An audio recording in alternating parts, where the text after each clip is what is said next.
All right, call tonight's meeting to order. First thing on the agenda, we have someone new taking over for uh, Josh Luttrell is taking over for Petra. Welcome, Josh. Thank you. Nice to meet you all. Yeah, we look forward to working with you and you providing us with a lot of information. So first thing, if any members of the public signed up to speak.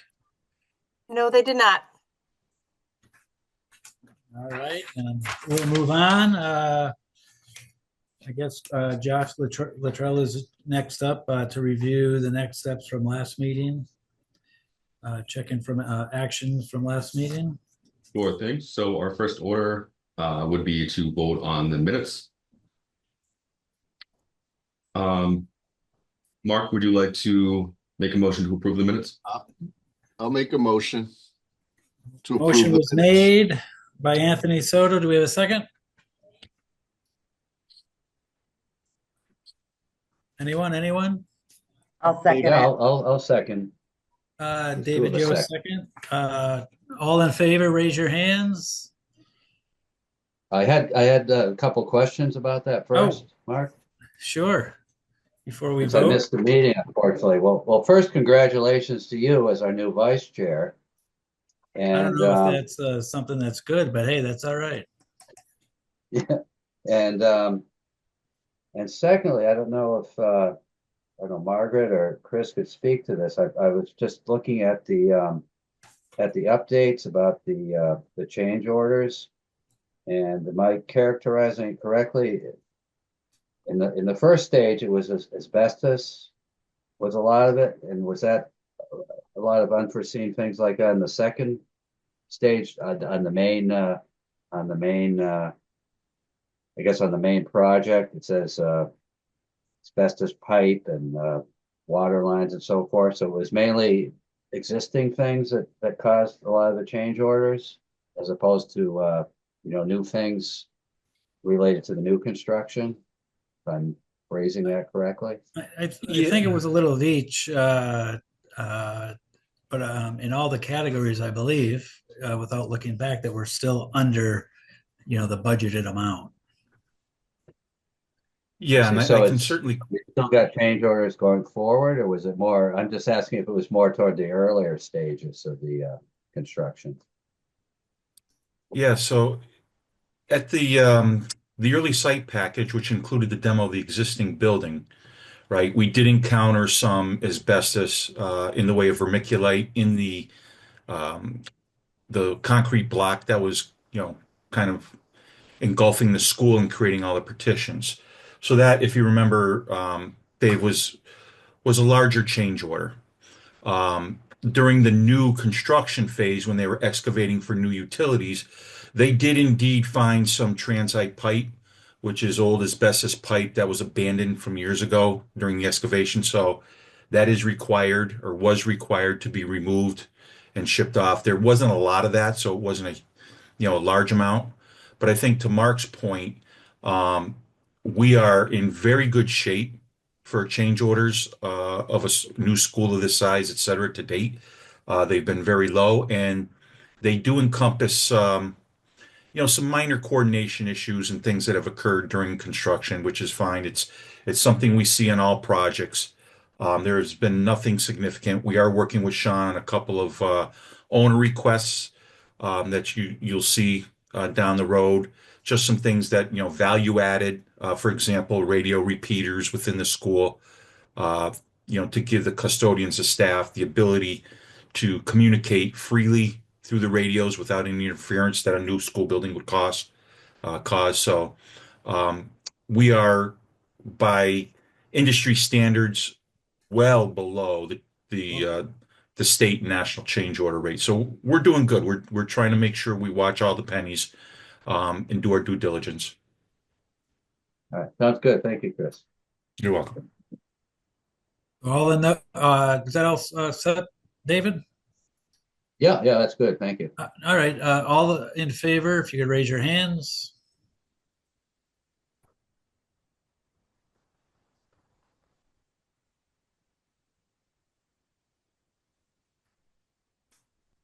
Aaron, do you have the number? I don't have all the, Yeah, yep. Looks like unanimous.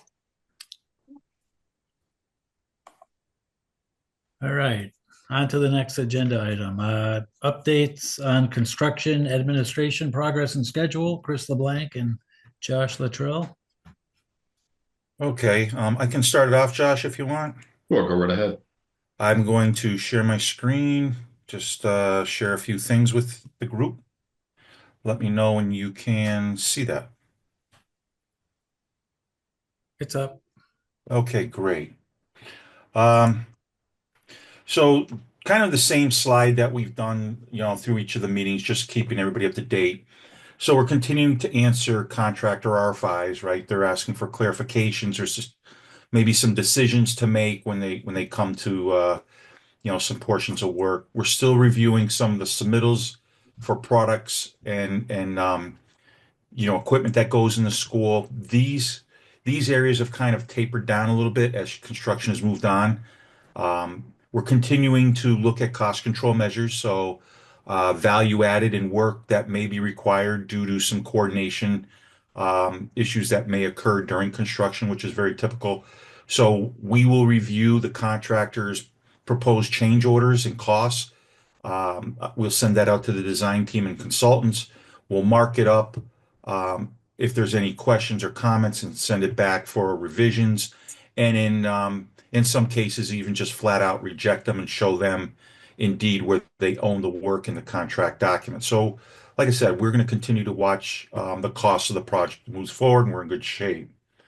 On a weekly basis, after or before our weekly on-site construction meetings, I will typically go out, look at all the construction, take notes, just note any deficiencies if there are any. And to be quite honest, not only myself but my consultants who have been out there have found very little issues. And if we do bring them up, the contractor, kind of takes care of them right away. We've got a good construction team out there, all the subs. So those are going well. Prepare our reports, send those off to the building department so they have them for record as well. Construction activities continue to change week to week. So just to give you a brief overview, the contractor is continuing to install all of their electrical, plumbing, fire protection, and ductwork rough-in, insulation on the ductwork and piping. They're installing sheetrock on the north side of the building, first and second floor. They are taping and finishing that sheetrock, and the painter has even started to put in his first coat of primer in the classrooms. So that's moving along very well. They're also working in the gymnasium and cafetorium to do the same thing. They've got the block filler, which is kind of the primer paint that has gone on. I'll show you some photos. The electrical equipment in the electrical rooms is being installed. So progress is really moving along. There's a flurry of people. We are down a little bit in the manpower just by nature of the site contractors not on site due to the winter conditions, which is expected. We have had a little bit in the way of, winter type illnesses. So we're maintaining roughly about 60, 65 workers on site. As weather gets better, site contractor will be back. Once we get out of the flu season, if you will, things are going to continue to wrap up. It appears we are still on schedule, so that's good. Our windows have been going in. If you've been driving by on Beach Street and looking through the tree line, you'll probably see, some of the windows on that north side are complete. We're continuing to look at testing of those windows, etc., make any adjustments where needed. So all in all, construction continues to move in all aspects and phases of the job. We expect the ceiling contractor to be starting out there once the rooms have been painted, the classrooms on the north, and they'll continue. One trade follows the other to make it very efficient. So that's kind of taking place. The FF&E activities, I know that's coming up, so I'll kind of just jump into that briefly. Our furniture, equipment, and technology consultants have continued to meet with the district to make sure we are identifying the furniture, etc. Right now, the purchase orders are being assembled. We'll be scheduling a meeting with Jamie and Margaret and the team to make sure Jamie has everything to put these purchase orders out, uh, for procurement. We're hoping to start furniture deliveries the 1st of July, which is when the contractor will be substantially complete and have the school ready for its intended use, notwithstanding any punch list items.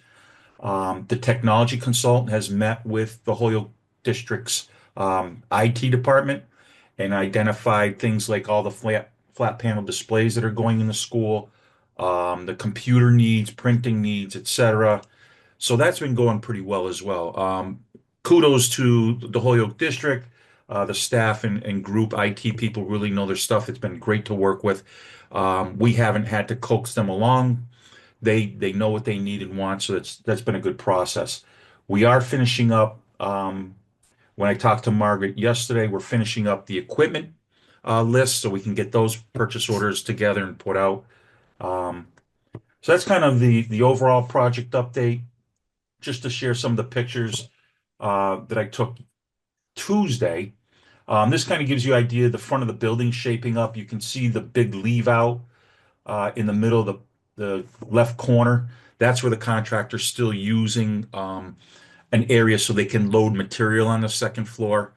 But once the interior starts to get finished up, the windows will make their way around this side. But it gives you a sense of what the front entrance is starting to shape up like.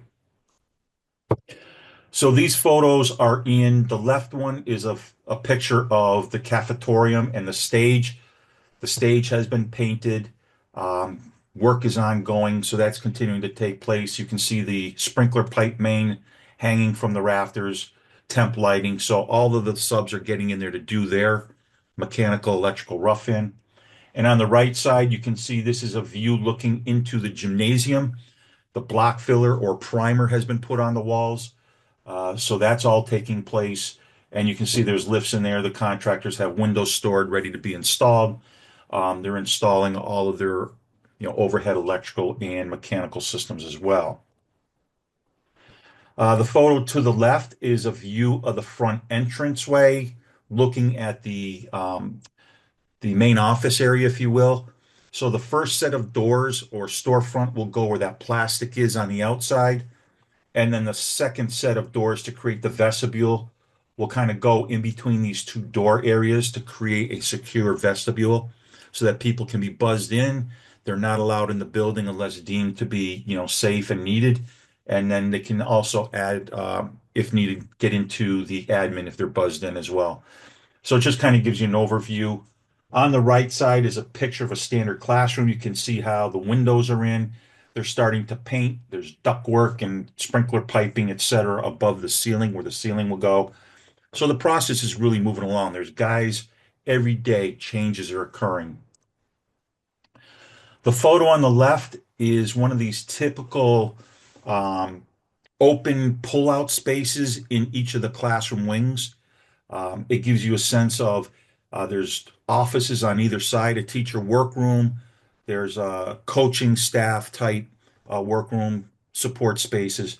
But this is a space that will be outfitted with kind of flexible seating so that teachers can either hold, professional development or collaboration after hours during school time. They can bring students into this space. Students can utilize it for studying, reading, or small project work, etc. So it provides a very flexible location within each of the grade structures to provide flexible learning space. The space on the right is kind of a overview of the media center. So right now, as you can see, contractors got a lot of material in there that they're used for staging because it is an open area. But it'll give you a sense that you walk through this space. It has a lot of flexibility for, again, collaboration, students to learn, presentations. It could be used for community use after hours for meetings and such, or district meetings as needed. And then I think one more kind of shows you the extent of work. This is just one wall of electrical panels in the main electrical room. This room will be outfitted with panels on all the walls, etc. So there's a lot that's going on. But in preparation of the installation of the panels, just like the small electrical rooms, The walls have already been painted and prepped so that once the panels are in, it's kind of clean, the flooring and everything gets cleaned up, and the remaining work is done. Any questions on construction update? We did have Looks like Aaron. Yeah, go ahead, Aaron. I'll let you go. Thanks again, Chris. I was able to tour today, guys. Everyone, it's like so amazing to be there. I'm looking forward to when there's a little bit less mud, bringing this school building committee. My question is, Chris, can you tell me again what substantial completion means? Sure. You said, because I know July 1st is a big date. So what are we, but I feel like people are like thinking we'll be able to open up the school July 1st, but we can't. There's still a lot that has to be done after that too.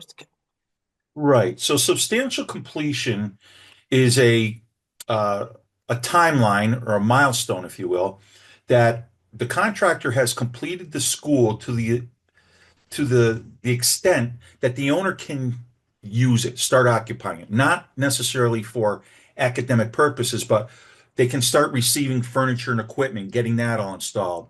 Um, the staff, not that they'll come in on July 1st, but could start moving personal items. Training can start happening. So what will still be going on is punch list items.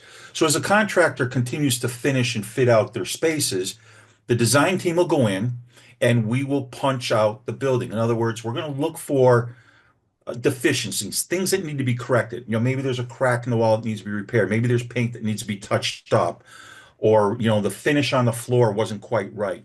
And we'll create a list that the contractor has to go back and fix. And what we do typically as part of that is we hold 5% of the contractor's requisition payments till the very end. And once they've satisfied all that, and that will usually be anywhere from 30 to 60 days when final completion is done. Again, it doesn't mean you can't use the school, but there are going to be little things going on even once the school opens that contractor will come in after hours and they'll fix this, they'll replace that. Something might be broken, not working quite right. Or once the school department gets in. So staff usually comes in, they occupy the spaces and they start working and said, oh, hey, this outlet doesn't work. I'm not getting any juice from my plug. So we'll put that on the list. The contractor comes back after hours, troubleshoots it, make sure it works. So substantial completion is really that milestone when the owner takes ownership. We have a certificate of occupancy, and we can start moving things in, getting it ready for opening in the school year. Great, thank you. I feel like maybe just a couple people joined late. I just wanted folks to know that Jamie Morrow is back with the city. She's our chief procurement officer now for the city. Sorry if I got the title not exactly right. And she has the MCPPO license that's required as part of the school building committee. So Jamie, welcome back. It's so great since you know everything that's going on. And then I think that people might have briefly met, but Josh Luttrell is our replacement for Petros. Just if you're coming in late, and he's working really closely with Margaret and then Carlos, who's on site for Accenture. So thanks. Aaron, can you hear me? It's Kevin Jordan. As far as you know, I've been here online. Thank you. I was thinking you were the 000, but I'm glad that we can know that you're there. Thank you. Yep. Thank you. All right, I think we can move on to the next subject, which is the financial update on the main project construction, FF&E, and technology. Okay, so we do have a financial update to you specifically on the FF&E. So I'm going to hand it over to Connor now to present some stuff about the budget, estimate status, procurement process, and timeline. Hopefully you guys can see my screen now. I know you guys have seen my face before. I've given a few construction financial updates in the past, but just reintroduce myself in case people weren't on those calls. I'm Connor Palazzo. I'm the assistant project manager, formerly working with Petros, now working with Josh at Accenture for this project. Yep. So yeah, this is our update on the FF&E procurement that's ongoing. So in column C here, we have our original estimated budget. Column D is the max grant from the MSBA, which is based on $600 per student. This is the amount that the MSBA deemed ineligible, which is just the difference between the estimated budget and their max grant. The current estimate for furnitures, fixtures, and equipment is, I think equipment is down here, but is $1 million, and that is $10,000 over budget. For technology, it's $856,000, the current estimate, and compared to the budget, that's $23,000 over budget. And as a total, it's $13,599 over budget. So if we look down here, we add equipment in there. The budget for equipment was originally included in the furniture estimate, and as well as in the MSBA's grant. Our current estimate for equipment is $425,000, which brings the total difference, to, that should be a negative. My apologies. But, oh my goodness. To about 438,000 over budget. And so currently we have over 600,000 in soft cost contingency. And we have recommended to the mayor and superintendent that we use the soft cost contingency to purchase, to be used to purchase the overage in the budget, and they have approved that recommendation. So that's the update there. And Connor, I know I'm not raising my hand, but Margaret I know she wanted me to make sure like a couple points were said. I'm sure that you've said it too, but like when we, like, this isn't my understanding. What I've learned is like, one, this isn't like it's not like we aren't being financially responsible by being over budget. We didn't budget enough in the beginning for this, and that we're really lucky that the project's so far under budget. We're still being we're still looking at every penny of equipment and desks and all that kind of stuff, so it's not like this negative amount of money is from not being good financial stewards. It's just like is what we need, especially starting up a new school with some new things like consumer science class, which we've heard from the community, but which we haven't had previously. So just wanted to add that context before you take what seems like a lot of questions. I think Councillor Jordan's hand was up first. Councillor Jordan?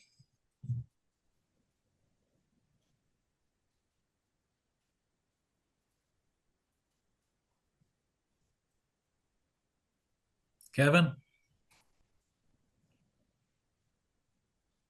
His hand up. His hand is up. Oh yeah, hand's up.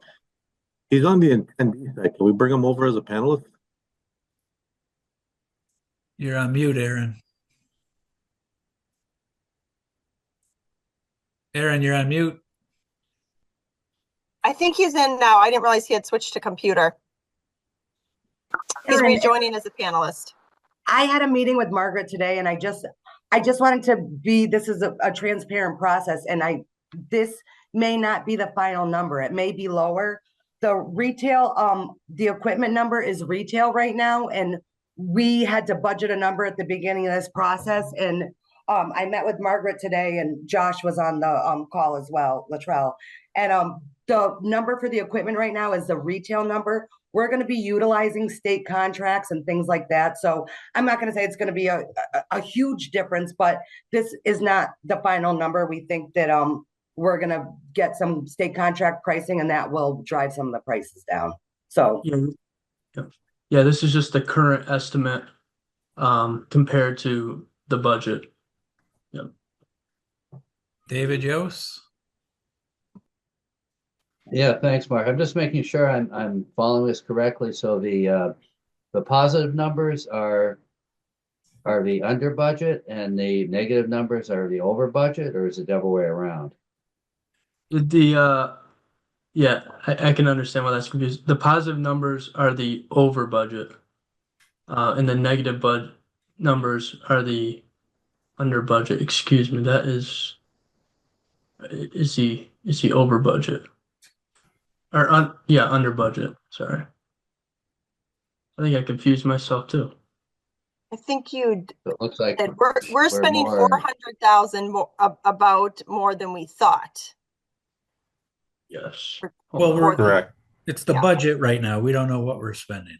Yeah, Right. Okay.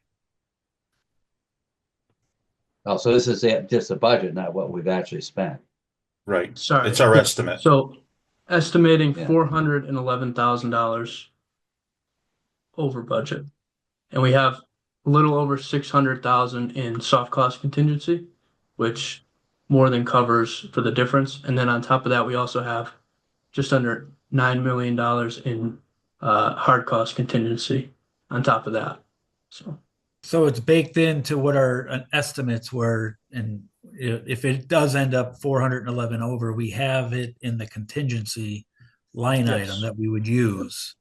Yes. So it's not technically adding to what we came up with estimates back when this started for the overall project. Right. You're Okay. kind of moving additional funds that were saved in the bid process to another line item to accommodate, the FF&E package. Because one thing I'll add is that MSBA's, they set the, FF&E and technology rate per student. And I can tell you from experience, they're never enough to meet the district needs. Every district and project I've worked on, they've always added and transferred money from a contingency fund where they had extra to surplus the furniture and equipment needs that the district is looking for.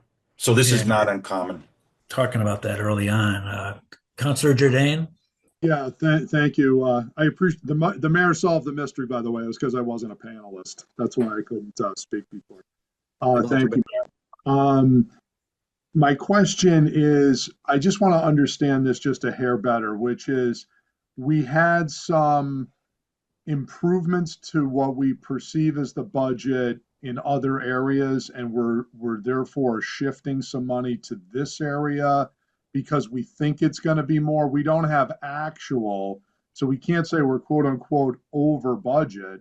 It's just that we've made a decision to increase the budget because why? We don't think the estimate in our original budget was accurate. Why are we changing the budget when we don't have actual, or this is kind of all just a placeholder because we had extra somewhere else? Yeah, so we're not changing the budget. The budget's the budget. We are expecting, based on the work that Chris and his consultants have been doing with the district and the school staff, to come up with a furniture, technology, and equipment list.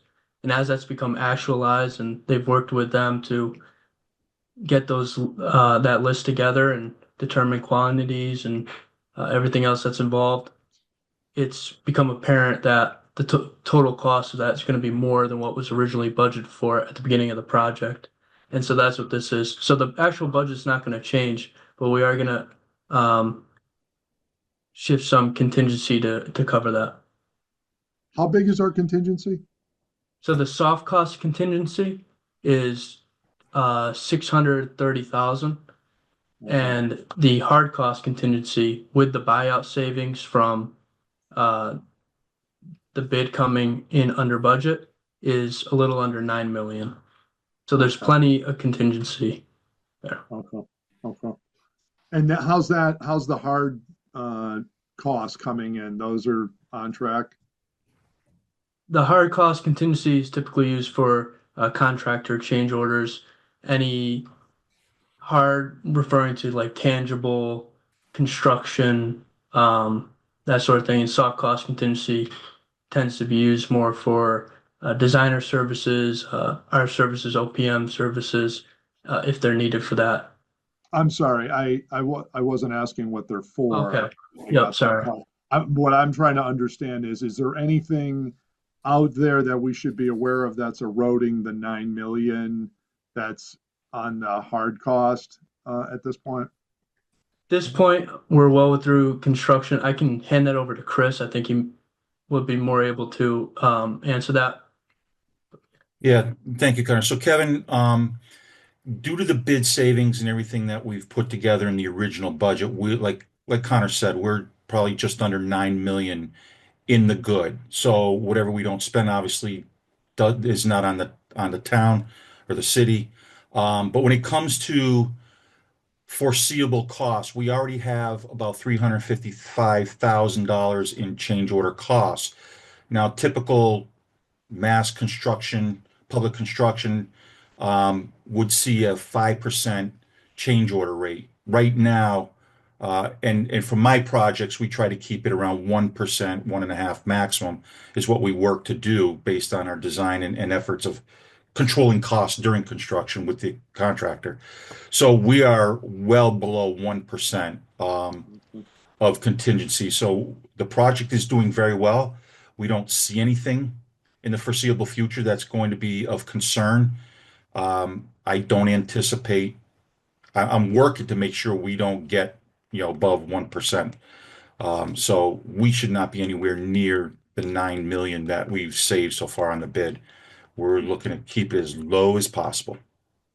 And just one follow-up on the estimates in terms of the soft cost, this 400 of the 600 in available contingency on soft. Is it that you're seeing estimates or you're going out there and just getting some preliminary numbers? Or is it you think that we're going to just be ordering more stuff and so but are you getting a feel for some actual cost potential? I mean, you haven't obviously incurred these costs, but some of your quotes and things that are causing you to make this adjustment? Yeah, so our technology and FF&E consultants, Allison Smith is doing the furniture side. So she's worked with the district. The district is reusing some new furniture that they have in storage, et cetera, to help keep costs down. And then once she has that final list, she reaches out to various vendors to get initial pricing to help establish that estimate. So that's where this is coming from.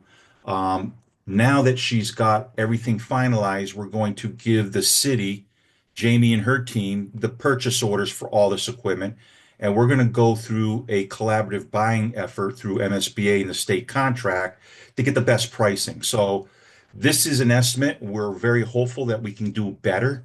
But we want to make sure we're not underestimating, right? We've got the money. We want to make sure we're doing it right. The district gets everything they need for the new school and trying to be realistic. But we're hopeful that once we go through the purchasing process, we can see some savings here and maybe we're not transferring 400, maybe it's less. But that's how it's working right now. Okay, thank you. You're welcome. Quick question, Chris. I know, back when you were estimating at the beginning of the project, you're trying to come up with inflationary numbers to bring it to today's dollars. Has equipment or some of the technology just ended up being a little bit more inflated than we initially thought? Is that where some of the Yeah, Mark, that's kind of exactly it. So two things happen. When we set the initial budget, MSBA sets a dollar amount per student, and I believe it's $1,200 per student, right? So that's where our initial $990,000 for furniture, fixtures, and equipment comes from. Our experience has been it's just never enough because costs continue to go up with furniture, equipment, availability. So what MSBA does is they invite you in and they put together this collaborative purchasing program. So we get the purchasing power of not just what we're buying for Holyoke, but other schools that are also looking to buy furniture for their new schools. So that's where our initial budget comes from, Mark, right? It's through the MSBA, $1,200. And then I think we talked about maybe bumping that up a little bit at the beginning. I don't recall specifically, but that's usually what happens. And then when we go through this process, since the project started, a year ago, costs have gone up, right? So, okay. yeah. Do you have any more questions? Great. We can move on to the next subject. Updates on the FF&E and technology procurement progress. So for now, our furniture and technology lists have been finalized with both the IT department and the district. Our consultants are putting all those purchase orders together with cover letters on everything from delivery, instructions. They have to, be delivered to the site, unpacked, put in place, and the trash has to be removed, etc. So all that information, instructions will be then sent over. We'll meet with Jamie and her team, and then the city will then send out the purchase orders to the various vendors, and then we'll start getting our costs coming in. So that should be taking place, I believe, Jamie, in the next week or so, right? And then we're hoping to get deliveries started in July 1 when we have a building ready. Yeah, I've been back for 8 days to the city and I've met with Margaret twice. Today we met actually 3 times because today we met with Allison. So as far as the furniture, we're pretty much, and we were 10,000 under budget for the furniture. Like I said earlier, it's the equipment cost. We're hoping to drive that down a little bit, utilizing the contracts like Chris said. So we actually sent vendor information out to the vendors today. They're going to complete their vendor profile so we can enter them into our system. And yeah, the purchase orders might be out as soon as Tuesday or Wednesday. Great. Margaret also wanted me to just share a little bit more about the process. So for the furniture, we had different teams coming together. Jackie was, of course, amazing, bringing people together to think about like, what do we need in these classrooms? What Sean really helped also with like, what can we reuse? Brian Harris as well. And so that was a pretty good process, but we don't want to like scrimp and have like 14 different types of student chairs or anything, but what we want to be really good financial stewards. And then making sure all the spaces have the furniture that they need. And then with equipment, we did something similar where teams would like, the music teachers are the ones who looked at what do we have, what do we need to bring over, and then started pricing that out. So I feel like it was a really inclusive and comprehensive process. I'm sure there's some things that we probably forgot, but probably my guess is we probably had like 20 to 25 people involved in furniture and equipment. So I feel pretty optimistic that we, had all the views that we needed to have so that we're getting what we need and we're not having to come back later with some significant gaps. Good. Any other questions? All right, moving on. Update on room naming. Mayor Garcia? Yeah, so we presented the idea of this building committee to the school board. Folks will remember from the last time we met, there was a recommendation from this group about some names that had came forward in our process for naming the school building that warranted further looking into to possibly name rooms or other parts of the school after those that were identified in our process. And the school board, certainly appreciated the recommendation and had agreed that the names were great and very worthy. However, they did, kind of felt like we were getting a little ahead because our process for naming of the building was specifically to name the school building, and that was a result of those names. And if we were to have a process to name another part of the building, they wondered if other names would get presented if it was something different. So they kind of felt strongly that if and when there's an opportunity to name something, that they'd pursue a similar process just to kind of be open and transparent on that opportunity for naming of other parts of the building. And if families that submitted for naming of the school, feel strongly that they want to put in a name during that time, assuming that they'd be interested, then they can certainly do so. So it's kind of, put on hold at the moment. But for anybody that observed that conversation at the school board meeting, if I'm missing anything, feel free to chime in.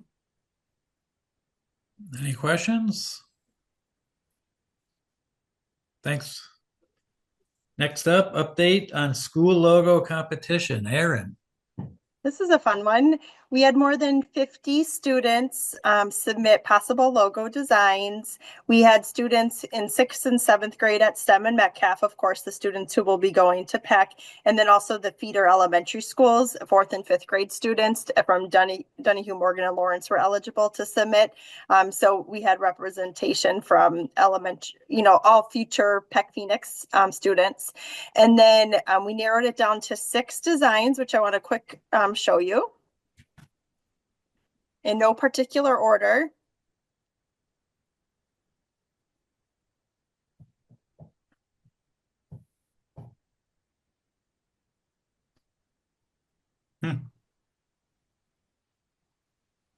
And okay, now stop share. And then we did a survey for students at STEM and Metcalf, as well as the feeder elementary schools and staff, to see what their top choices were. They voted. I know who the winner is because we decided at 4:00 today, but I can't tell you because we're going to tell the kids first and have a big reveal. And then we're hoping the student whose design was selected will work with the graphic artist to professionalize it so that we can use it on, that it's very versatile, that we can use it on shirts, water bottles, etc. The ways the designs were evaluated. One, we wanted representation from all the schools. 2, we wanted fit with Peck Phoenix and the colors red and black, which you saw obviously very much apparent. And then we wanted it to be clear and visually appealing. We had an art teacher, music teachers, and the communications team participate in the, design, the selection of the designs, and that's how they were evaluated. And the art teacher from Lawrence definitely reiterated that this design that was selected will work well, that it's clear, visually appealing, versatile, accessible. So we're excited that this is a great way for students to have, to already start to be having their voice shown into what the future identity of the school is going to be. And we will have a number of ways that we're honoring those students and recognizing them. I'll work out the details with Anthony coming up, but we want to give every kid a certificate, all the 6 semifinalists a certificate, invite them to some sort of, if it's a ribbon opening or tour at some point, get them some merchandise. Those are some of the ideas tossed around, and I'll work with Anthony to finalize it. Very nice work. Any questions? Looks like there's none. I guess we'll move on. Josh Luttrell with reviewing the next steps. All right, so our next meetings are scheduled for March 13th, followed by April 10th, May 8th, and June 12th. Those are the ones that we have on the calendar for right now. Anything for topics for the next meeting that somebody would like to bring up?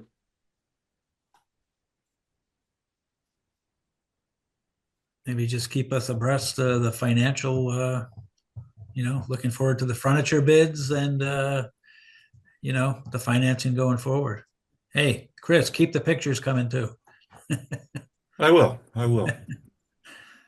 Hopefully we get you out for a tour as it moves along, maybe in the spring. I think Aaron had a question. Real quick, if folks are interested, we do have that 15-minute video that Sean Sheedy put together, which was fabulous. And we'll be doing another video in April that more specifically walks through, hey, this is the STEM room, gets more into some of the space stuff to another level once it's a little bit further. So appreciate Sean and our communications team's work on that. Great. Isaka said the video tour was great. Great. Anything else from anyone? If not, we'll entertain a motion to adjourn. Mark. Mayor Garcia, second. I second it. Who was that? John. Oh, Mr. Sheedy. How are you? Hello. Motion made and seconded. All those in favor? Looks like it's unanimous. Have a great evening, everyone. Good Good job. night, We everyone. finished early, Mark. Great job on your first That was my goal. facilitation. Mark. Exceeded Bravo. expectations. Started off.